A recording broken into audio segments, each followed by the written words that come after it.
বাংলাদেশে যে কয়েকজনকে শেষ করার ঘটনা ঘটেছে তা পুলিশের বিরুদ্ধে হয়নি, পুলিশের দ্বারা হয়নি। ওদের মুভমেন্টের ভিতরেই কিলিং এজেন্ট ছিল। ওরা যে কার্তুজটা ব্যবহার করেছে, ওদের যে অ্যাডভাইজার শওকত সাহেব, তিনি নিজেই বলেছেন এই কার্তুজ পুলিশের কাছে থাকে না। তার মানে সাধারণ মানুষের কাছে আগ্নেয়াস্ত্র ছিল। আজ পর্যন্ত এই কার্তুজের ব্যাপারে কে ব্যবহার করেছে কোনো তদন্ত নেই। কিছু পুরুষ মানুষ বোরখা পরেছিল। বাংলাদেশের প্রাক্তন প্রধানমন্ত্রী শেখ হাসিনার গোপন ফোন কলের অডিও ফাঁস, যেখানে তাকে বলতে শোনা যাচ্ছে যে বাংলাদেশে নারকীয় শেষ করার যে ঘটনা ঘটেছে তাতে যে কার্তুজ ব্যবহার করা হয়েছে তা নাকি পুলিশের নয়। তাহলে কার? সব কিছু এই অডিওতে জানিয়েছেন শেখ হাসিনা। তিনি ফোন কলে ঠিক কী বলেছেন শোনাবো আপনাদের। আমাদের হাতে এসেছে সেই কল রেকর্ড। তবে জানিয়ে রাখি, এই অডিওর সত্যতা যাচাই করেনি আজ তাক বাংলা। কি ভয়াবহ বিস্ফোরক মন্তব্য!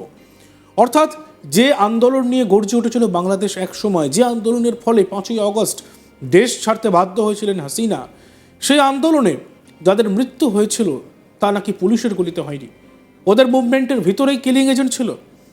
ওরা যে কার্তুজটা ব্যবহার করেছে, ওদের যে অ্যাডভাইজার শওকত সাহেব, তিনি নিজেই বলেছেন এই কার্তুজ পুলিশের কাছে থাকে না। তার মানে সাধারণ মানুষের কাছে আগ্নেয়াস্ত্র ছিল। আজ পর্যন্ত এই কার্তুজের ব্যাপারে কে ব্যবহার করেছে কোনো তদন্ত নেই। কিছু পুরুষ মানুষ বোরখা পরেছিল। বাংলাদেশের প্রাক্তন প্রধানমন্ত্রী শেখ হাসিনার গোপন ফোন কলের অডিও ফাঁস, যেখানে তাকে বলতে শোনা যাচ্ছে যে বাংলাদেশে যে নারকীয় শেষ করার ঘটনা ঘটেছে তাতে যে কার্তুজ ব্যবহার করা হয়েছে তা নাকি পুলিশের নয়। আর এই ভাইরাল অডিও কলে কি উঠে এসেছে শোনাবো আপনাদের। যাই হোক, এমন একটা সিচুয়েশন করা হলো, মানুষ মানে যে পুলিশের গুলিতে কিন্তু হয়নি। জি আপা। ওদের ওদের মুভমেন্টের ভিতরে কিলিং এজেন্ট ছিল। জি আপা। এবং ওরা যে বুলেটটা ব্যবহার করছে সেটা জি আপা। ওদের অ্যাডভাইজার শওকত সাহেব, আর্মি লোক, জি আপা। তিনি নিজেই বলছেন যে এই বুলেট তো পুলিশের কাছে থাকে না। জি আপা। তার মানে সাধারণ লোকের কাছে এই আর্ম ছিল। আর ওই বুলেট আমাদের ওটা কার কাছে আছে? কেউ।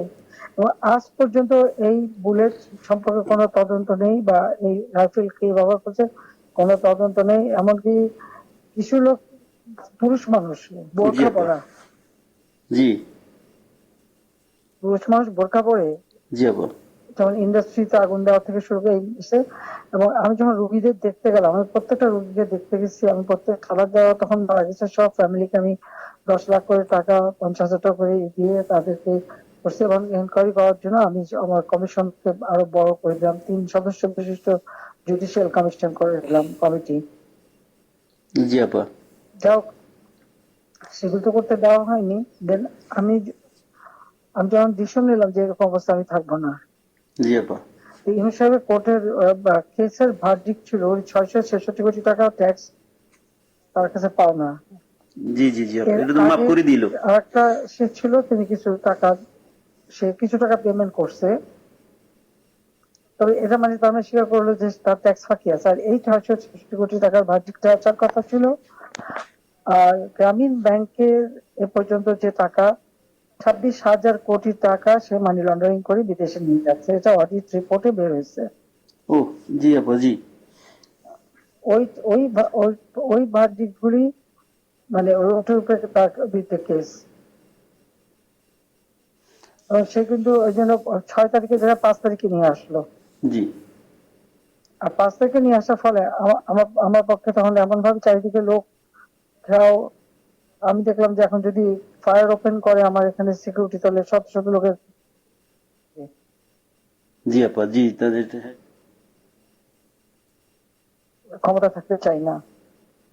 কিন্তু এখন এমন একটা সিচুয়েশন হয়ে গেল যে আমার সিকিউরিটি যারা ছিল এগুলো বাধ্য হয়ে তখন আমাকে সরে যেতে হলো গণভবন থেকে। যার ফলে আমার বঙ্গভবনে যে মহামান্য রাষ্ট্রপতির কাছে আমার পদত্যাগপত্র জমা আমি দেইনি। জি আপা। কাজে আমার কিন্তু পদত্যাগ হয়নি। আমি কিন্তু এখনো বাংলাদেশের constitutional prime minister, elected prime minister. জি আপা। ইনশাআল্লাহ আপা, আপনি চলে আসবেন তো, আর বেশি দিন নেই।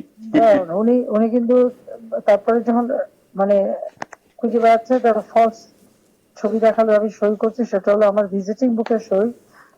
ছবিটা ভালো করে দেখলে দেখা যাবে ওটা একটা মোটা বই, জি আপা। যেখানে ভিজিটিং ওরকম কোনো বই প্রাইম মিনিস্টার সই করে পদত্যাগ করে না, আর আমার সেই চিঠিও কেউ দেখাতে পারছে না। তার চিঠি তো গণভবনে রেখে আসছিলাম, জি আপা। গণভবন আগুন দিয়েছে, পড়িয়ে দিয়েছে, লুটপাট হয়ে গেছে, ওগুলি সব চলে গেছে। সবকিছু আপা এলোমেলো করে ফেলছে, তারা সবকিছু নষ্ট করে ফেলছে। এত সুন্দর করে দেশটাকে উন্নত করে সমস্ত জায়গায় কি সম্মান বাংলাদেশের, আমি গেলাম আপা আমি বিদেশে সংস্থার সাথে কাজ করি আপা, বুঝছেন। কি সম্মান তারা দিল। তারপরে আমরা তো জানি আপা আপনার আপনার অ্যাচিভমেন্ট, আপনি যা করে দিয়ে গেছেন বাংলাদেশের জন্য বা করবেন, এটা আর কেউ করতে পারে না, পারবেও না। এটা এটা বিদেশিরাও স্বীকার করে। আমি তো আপা মানে আজ 10 বছর থেকেই ইউরোপিয়ান কমিশন পার্লামেন্টের লবিস্ট হিসেবে কাজ করি বিভিন্ন ইয়েতে। আমরা তো বিভিন্ন অর্গানাইজেশন ইয়ে আছে, আমরা ইনশাল্লাহ আপা আমি বাংলাদেশে কাজ করো, যাতে ইলিগাল লোক সে পাসপোর্ট ক্যান্সেল করে, সে 495 জন আমাদের উপজেলার চেয়ারম্যান, জি আপা 5,000 5,500 ইউনিয়ন পরিষদ চেয়ারম্যান, জি জি আপা মেয়র, পৌর কর্পোরেশনের জি আপা মেয়র, সিটি কর্পোরেশন, তাদেরকে সে এক নোটিশে বাতিল করে দিল। এখন বন্যার সময় আমাদের সব সেট করা প্রোগ্রাম, জি আপা এখন বন্যার সময় মাইকিং করে করে টাকা উঠাচ্ছে, কিন্তু ডিস্ট্রিবিউশনের নাম নেই। ওরা তো আপা মানে ওরা তো দুর্নীতির মানে পুরা আখড়া করে ফেলছে পুরা দেশটাকে। এখন তো আপা এখন তো মানুষের কাছ থেকে জিম্মি করে টাকা নিচ্ছে তারা। হাতে অস্ত্র আর লাঠি। জি আপা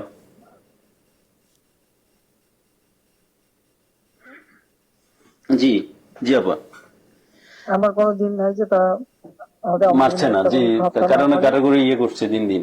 এটা করে যাচ্ছে, এর কোনো ইনকোয়ারি নাই, এর কোনো বিচার নাই, কিচ্ছু নেই। জি স্কুলের টিচার প্রায় 1,000 কত 200-র উপরে, ইউনিভার্সিটির প্রিন্সিপাল, জি আপা তাদেরকে করে দিয়ে তাদেরকে অপমান করে। জি আপা আমরা এটা এটা লিখছি আপা, এটা আমরা ইউরোপিয়ান পার্লামেন্টের হিউম্যান রাইটস কমিশনের যে চেয়ারম্যান, সে হলো ফ্রান্সের একজন এমপি, তার কাছে লিখছি এবং এর ডকুমেন্টারি আমরা দিয়েছি। এটা কি করে হয় একজন টিচারকে এইভাবে অপমান করা? বুঝছেন, এই অপমানের জন্য।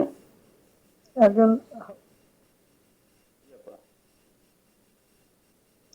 এই দায়িত্ব কে নেবে? আর যে ছেলেগুলি মারা গেছে জি মিছিলে, জি আপা খুব শর্ট রেঞ্জের থেকে তাদেরকে 7.62, যেটা আমাদের যে ব্রিগেডিয়ার সাকাত সাহেব জি বলছে, আপা আমি তো জি চিনি না, আমরা তো এগুলি চিনি না। দেখতে থাকুন আজ তাক বাংলা, সাবস্ক্রাইব করতে ভুলবেন না।